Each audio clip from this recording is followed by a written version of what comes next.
Hello friends, welcome to all of you on my YouTube channel Shine Tutorial. Myself बिंदु प्राचल. So guys, आज जो हम chapter start करने जा रहे हैं वो है क्लास 12th का 6th chapter, that is molecular basis of inheritance. कि किस तरह से जो है एक जनरेशन से दूसरी जनरेशन के अंदर जो जेनेटिक इंफॉर्मेशन है वो ट्रांसफर होती है. ठीक है, तो आज तक हम क्या पढ़ते आए हैं कि डीएनए के थ्रू, डीएनए जो है वो हमारा जेनेटिक मटेरियल है. मोस्ट ऑफ द केसेस में कुछ ऑर्गेनिज्म के अंदर जो है वो आरएनए, जैसे कि वायरस है, ठीक है, तो आरएनए जो है वायरस के अंदर वायरसेस के अंदर एज ए जेनेटिक मटेरियल जो है वो प्रेजेंट होता है. लेकिन मोस्टली जो ऑर्गेनिज्म है उसके अंदर क्या है, डीएनए ही प्रेजेंट होता है, जिसे हम डीऑक्सीराइबोन्यूक्लिक एसिड के नाम से जानते हैं. ठीक है, और RNA that is ribonucleic acid. तो इनके बारे में डिटेल जो है वो इस चैप्टर के अंदर हम स्टडी करेंगे. तो फर्स्ट ऑफ ऑल हम डीएनए से स्टार्ट करते हैं. तो अकॉर्डिंग टू एनसीईआरटी, डीएनए जो है that is long polymer of deoxyribonucleotides. ठीक है, किसका पॉलीमर है बच्चे? ये राइबोन्यूक्लियोटाइड्स का, न्यूक्लियोटाइड्स का. Okay, so what do you mean by polymers? देखिए, जैसे हम मान लीजिए जैसे मोतियों की माला है, ठीक है, इस तरह से होती है प्रेजेंट. ठीक है, तो इसके अंदर जो सिंगल मोती होगा उसे हम क्या कहते हैं? Monomer. That is called monomer. और बहुत सारे मोनोमर्स इस तरह से जो जुड़ जाएंगे that is called polymers. Okay, तो वैसे ही जब हमारे पास एक न्यूक्लियोटाइड है तो हम उसे क्या कहेंगे? सिंगल. ये एक हमारे पास जो है सिंगल यूनिट है. अगर बहुत सारे जुड़ जाएंगे दैट इज कॉल्ड पॉलीन्यूक्लियोटाइड, जिसके बारे में हम आगे डिस्कस करेंगे. ओके, सो लेंथ जो है डीएनए की, कि नंबर ऑफ न्यूक्लियोटाइड्स कितने हैं उसके अंदर प्रेजेंट है, ठीक है, उससे हमारे डीएनए की लेंथ जो है वो हम पता लगा सकते हैं. और जो हमारे पास न्यूक्लियोटाइड्स के पेयर होते हैं, ठीक है, pair of nucleotide that is referred as base pair. उन्हें हम किस नाम से जानते हैं बच्चों? That is known as base pair. Okay, अब एनसीईआरटी में कुछ ऑर्गेनिज्म के आपको बेस पेयर दिए गए हैं कि कौन से ऑर्गेनिज्म है और उसमें कितने बेस पेयर या न्यूक्लियोटाइड उसके अंदर प्रेजेंट है. तो सबसे पहले हमारे पास है बैक्टीरियोफेज, जिसे 5×174 भी कहा जाता है. तो इसके अंदर जो है, देखिए इसके अंदर ना, सॉरी बेस की स्पेलिंग, तो इसके अंदर न्यूक्लियोटाइड्स की संख्या आपको दी गई है, दैट इज 5386 न्यूक्लियोटाइड जो है बैक्टीरियोफेज जो आपके पास 5 है उसके अंदर जो है वो प्रेजेंट होते हैं. फिर आपके पास सेकंड है बैक्टीरियोफेज लैम्डा. तो उसके अंदर आपको जो है वो बेस पेयर दिए गए हैं, दैट इज 48,502 जो है उसके अंदर बेस पेयर प्रेजेंट रहते हैं. Okay, after that E coli, उसके अंदर 4.6 × 10⁻⁶ बेस पेयर आपके पास प्रेजेंट रहेंगे. आफ्टर दैट ह्यूमन के अंदर जो है 3.3 × 10⁹ बेस पेयर जो है वो प्रेजेंट होते हैं. ओके, तो अब डीएनए के बारे में डिटेल जो है हम जानते हैं. ये तो हमारे पास था कि जो हमारे पास डीएनए है वो क्या है हमारे पास, ये हमारे पास लॉन्ग पॉलीमर है. किसका बच्चे? डीऑक्सीराइबोन्यूक्लियोटाइड्स का. आफ्टर दैट कि उसके अंदर जो हमारे पास बेस पेयर होते हैं या फिर जो न्यूक्लियोटाइड्स होते हैं उसके द्वारा हम उसकी लेंथ का पता करते हैं. आफ्टर दैट कुछ ऑर्गेनिज्म के बेस पेयर जो अकॉर्डिंग टू एनसीईआरटी आपको दिए गए हैं, ठीक है, उनके बारे में हमने स्टडी करा. अब जो डीएनए है वो कैसे बनता है, उसके अंदर क्या क्या प्रेजेंट होता है, उसके बारे में हम थोड़ा जान लेते हैं. ओके, जो कि अब ये जो डीएनए है, ठीक है, ये फाउंड कैसे हुआ, कि किसने इसकी डिस्कवरी करी. तो उससे पहले हम ये देखते हैं कि देखिए सेल के अंदर ना एक हमारे पास साइंटिस्ट थे जिनका नाम है मिशर. ठीक है, फ्रेडरिक मिशर इनका नाम था. इन्होंने क्या देखा कि पस सेल के अंदर, पस सेल लिया था इन्होंने व्हाइट ब्लड सेल का, उसके अंदर जो है वो न्यूक्लियस के अंदर इन्होंने देखा कि कुछ वहां पे प्रेजेंट था. उसको इन्होंने न्यूक्लिन नाम दिया. ठीक है, अब उसके बाद एक और साइंटिस्ट आए हैं ऑल्टमैन. ठीक है, इन्होंने क्या देखा कि ये जो न्यूक्लिन था इसकी फर्दर उन्होंने स्टडी करी. ठीक है।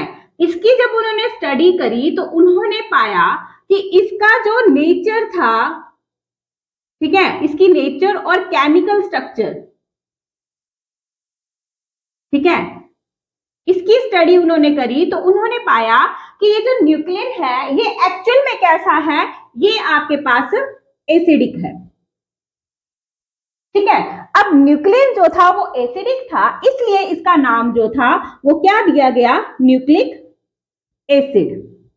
इसे क्या कहा गया बच्चों, न्यूक्लिक एसिड कहा गया। तो न्यूक्लिक एसिड जो है हमारे पास दो तरह के होते हैं। न्यूक्लिक एसिड जो है वो कैसे होते हैं बच्चे, दो तरह के होते हैं, that is DNA and RNA. Okay, deoxyribonucleic acid and ribonucleic acid, दो तरह के हो गए हमारे पास। अब फर्दर जो है हम इनकी स्टडी करेंगे। तो जैसे हमने अभी पढ़ा कि डीएनए जो है वो हमारे पास क्या है, ये क्या है, long polymer of nucleotides,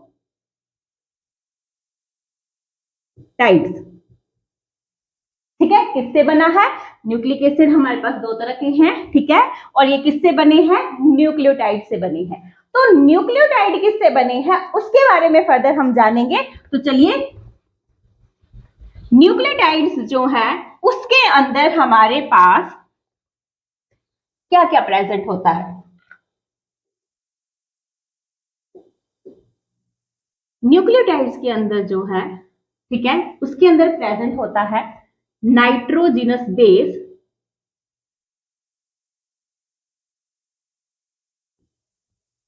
nitrogenous basis present होते हैं। After that pentose sugar and phosphate group, ये इसके अंदर जो है वो प्रेजेंट रहता है। तो फर्स्ट ऑफ ऑल हम नाइट्रोजिनस बेसिस के बारे में पता करेंगे, ठीक है, तो इनके बारे में हम बाद में डिस्कस करते हैं। तो नाइट्रोजिनस बेसिस के अंदर क्या क्या आता है बच्चे, इसके अंदर आता है हमारे पास, ये फर्दर टू टाइप्स में होते हैं, एक होते हैं हमारे पास purine and after that pyrimidine. Okay, तो जो प्यूरिन है ये हमारे पास कैसे है, एक तो प्यूरिन है, प्यूरिन के अंदर देखिए इसके अंदर जो है ना रिंग, यहीं से इसके अंदर टू रिंग्स प्रेजेंट होती है, ठीक है, इसके अंदर क्या होता है, टू रिंग्स प्रेजेंट होती हैं। जो पिरिमिडिन है इसके अंदर हमारे पास सिंगल रिंग जो है वो प्रेजेंट रहती है। प्यूरिन के अंदर टू रिंग स्ट्रक्चर होगी, यानी कि इसके अंदर जैसे सॉरी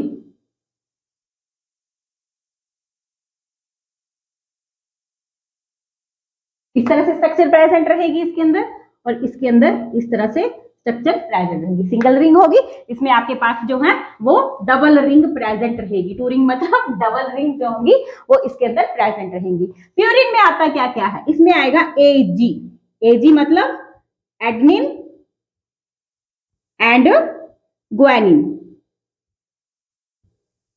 और जो हमारे पास पिरिमिडिन है उसमें हमारे पास क्या प्रेजेंट होता है, साइटोसिन, थायमिन एंड यूरेसिल। अब देखिए हमने दो तरह के न्यूक्लिक एसिड पढ़े हैं, तो न्यूक्लिक एसिड किसके बने हुए हैं, हमारे थ्री टाइप्स सॉरी न्यूक्लियोटाइड से बने हैं। न्यूक्लियोटाइड फर्दर किससे बने हैं, नाइट्रोजिनस बेसिस से। अब इसमें भी क्या होता है कि हमारे जो न्यूक्लिक एसिड है आरएनए एंड डीएनए, तो देखिए जो हमारे प्यूरिन होंगे वो हमारे आरएनए के अंदर भी प्रेजेंट रहेंगे और वो हमारे डीएनए के अंदर भी प्रेजेंट रहेंगे, यानी कि एडेनिन और ग्वानिन आरएनए के अंदर भी प्रेजेंट है और एडेनिन और ग्वानिन जो है वो हमारे डीएनए के अंदर भी प्रेजेंट है। दूसरा आपने क्या करना है कि जो सीटी जो है वो आपका प्रेजेंट रहेगा डीएनए के अंदर, सीटी मतलब साइटोसिन एंड थाइमिन, ये आपका डीएनए के अंदर प्रेजेंट रहेगा। और जो आपका C और U है, ठीक है, ये आपका C और U यानी साइटोसिन और यूरेसिल, ये आपका जो है वो आरएनए के अंदर प्रेजेंट रहेगा। यानी कि थाइमिन को रिप्लेस करके हम आरएनए के अंदर किसको ऐड कर रहे हैं, यूरेसिल को। तो आपने देख लेना आर इसके अंदर प्रेजेंट है तो ये आपका आरएनए के अंदर आ जाएगा। ओके, क्लियर होगी बात आपकी। नाइट्रोजनस बेसिस दो तरह के होते हैं, प्यूरिन एंड pyrimidine, ठीक है, इसमें डबल रिंग होगी, इसमें आपके पास सिंगल रिंग प्रेजेंट रहेगी। इसमें एडेनिन और ग्वानिन है, साइटोसिन, थाइमिन एंड यूरेसिल है, ठीक है। तो इसमें आपके पास AgCu आएगा और इसमें Ag और Ct आएगा। ओके, क्लियर है यहां तक। आगे हम डिस्कस करते हैं पेंटोस शुगर को। तो बच्चों नेक्स्ट आते हैं हम पेंटोस शुगर के ऊपर। ये हमारे पास पेंटोस शुगर है, that is called ribose and this is known as deoxyribose. अब इसमें फर्स्ट ऑफ ऑल डिफरेंस देखिए कि क्या है। ये जो हमारे पास राइबोज शुगर है, ठीक है, अगर हम कार्बन नंबर यहां से स्टार्ट करें तो कहां से होगा, यहां पे carbon number 1, after that 2, 3, 4 and 5, ठीक है। पेंटोस शुगर है, 5 कार्बन होगा, ठीक है। तो इसमें जो राइबोज होगा उसमें सेकंड पोजीशन पे क्या है, हाइड्रोक्सिल ग्रुप प्रेजेंट है। यही हाइड्रोक्सिल ग्रुप जो है जब हम डीऑक्सीराइबोज करते हैं तो उस सेकंड पे जो है 2 डैश लिखते हैं यहाँ पे हम इसको, इस सेकंड कार्बन के ऊपर जो है वो हमारा हाइड्रोक्सिल ग्रुप प्रेजेंट नहीं होता।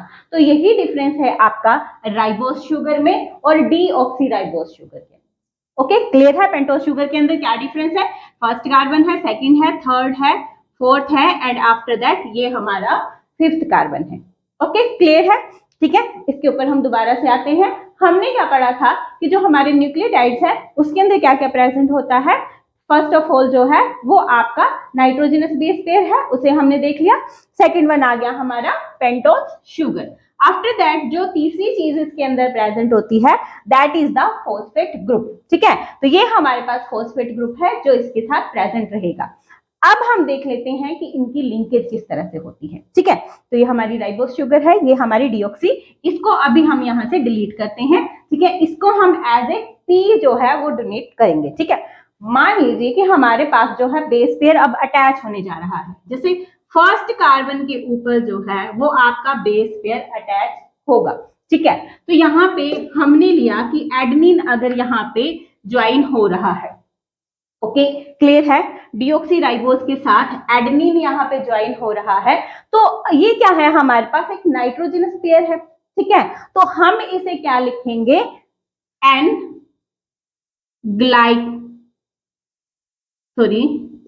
ग्लाइकोसिडिक लिंकेज, कि ये जो बॉन्ड बना इन दोनों के बीच में, ठीक है, हम उसे कैसी लिंकेज कहेंगे, किस तरह का बॉन्ड बना, ये एन ग्लाइकोसिडिक लिंकेज कहेंगे, ठीक है।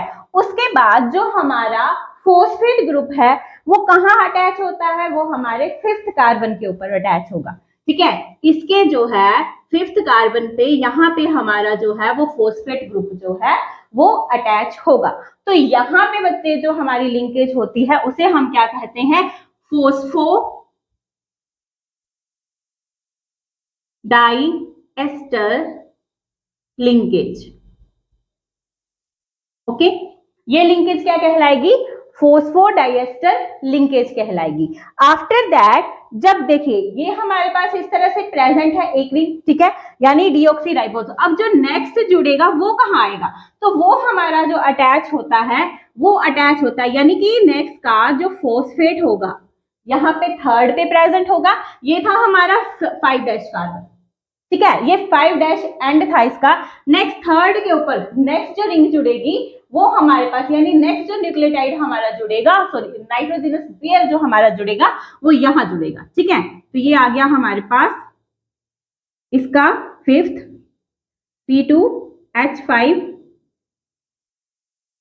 ठीक है, ये और ये इसका फर्स्ट, ठीक है।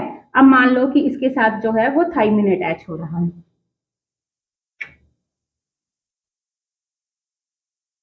HOH एंड क्योंकि डीऑक्सी लेके चल रहे हैं हम, तो यहाँ भी H प्रेजेंट रहेगा। ठीक है, तो नेक्स्ट फॉस्फेट इस तरह से जुड़ेगा। आफ्टर दैट इसी से हमारी जो है वो लिंकेज बनती जाएगी, यानी कि इसका फर्स्ट, इसका थर्ड, फिर इसके थर्ड पे फिर से जो है फिफ्थ पोजीशन के ऊपर फॉस्फेट ग्रुप जो है वो अटैच होगा इसके थर्ड के साथ। ठीक है, फिफ्थ कार्बन के साथ फॉस्फेट ग्रुप जो है नेक्स्ट के साथ जो है वो अटैच होगा। तो इस तरह की जो लिंकेज होती है बच्चे, वो क्या कहलाती है हमारी, यही हमारी पॉलीन्यूक्लियोटाइड्स कहलाएंगे। ये क्या बनाएगा हमारा, पॉलीन्यूक्लियोटाइड्स। ठीक है, ये चेन बन रही है ना हमारी। ठीक है, इसी तरह से आगे आगे ये अटैच होते जाएंगे। तो एक का आएगा आपका 5' एंड नेक्स्ट आएगा आपका 3' एंड। ओके, क्लियर है यहां से।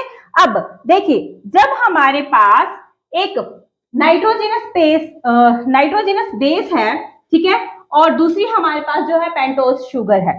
ठीक है, तो pentose sugar plus nitrogenous base जो है वो मिलके बनाता है न्यूक्लियोसाइड। न्यूक्लियोसाइड कहलाता है। ठीक है, और जब हमारा फॉस्फेट ग्रुप हो प्लस हमारा पेंटोज शुगर हो प्लस हमारा नाइट्रोजिनस पेयर हो, इन तीनों को ही इकट्ठे हम क्या कहते हैं, इसको हम न्यूक्लियोटाइड कहते हैं। क्लियर है। देखिए, जब हमारे पास एक nitrogenous base pair plus pentose sugar present है, तो इसे हम क्या कहेंगे, इसे हम कहेंगे न्यूक्लियोसाइड। ओके बेटे, उसके बाद जब हमारे पास एक nitrogenous base pair pentose sugar plus जो है वो फॉस्फेट ग्रुप है, ठीक है, अगर ये प्रेजेंट है तो इसे हम क्या कहेंगे, इन तीनों को इकट्ठा क्या कहेंगे, इसे कहेंगे न्यूक्लियोटाइड। क्लियर हो गया बच्चों। ठीक है, उसके बाद देखिए, जो हमारे पास, देखिए ये था हमारे पास कि ये हमारा डीऑक्सी राइबोज शुगर है। अब जब हमारे पास राइबोज प्लस इसमें हमने मान लीजिए कि बेस पेयर जो है वो एडेनिन को ऐड किया, बेस पेयर इसके अंदर जो है वो क्या किया,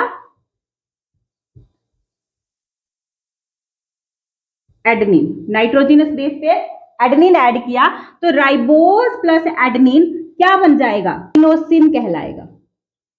ओके, वैसे ही अगर डीऑक्सीराइबोज के साथ अगर हम एडेनिन लिखें, ठीक है, इसको ऐड करें, यानी nitrogenous base pair adenine add करें, तो ये क्या बन जाएगा हमारे पास, डी ऑक्सी एडिनोसिन कहलाएगा। ओके, सेम वैसे ही अगर इसमें हमारे पास जो है वो ग्वानिन आता है तो क्या बनेगा, ग्वानोसिन। इसमें हमारे पास deoxy adenosine, sorry guanosine. Okay, इसमें हमारे पास अगर साइटोसिन ऐड होता है तो साइटेडिन बन जाएगा, इसमें भी हमारे पास डीऑक्सी साइटोडिन आ जाएगा। ठीक है, तो इसी तरह से इनकी नेमिंग की जाएगी कि न्यूक्लियोटाइड जो हमारे न्यूक्लियोसाइड्स बनेंगे, यानी कि जिसमें pentose sugar plus nitrogenous base होगा, तो उनकी नेमिंग जो है इस तरह से हम करेंगे। ठीक है, तो आज के लिए हम इतना ही करते हैं, बाकी कल की जो नेक्स्ट जो डिटेल है वो हम करेंगे। ठीक है, तो आज के लिए इतना ही। अगर आपको मेरा टॉपिक समझ में आया है तो प्लीज कमेंट, शेयर और इसको सब्सक्राइब जरूर करिएगा। तब तक नेक्स्ट टॉपिक के लिए good bye and thank you.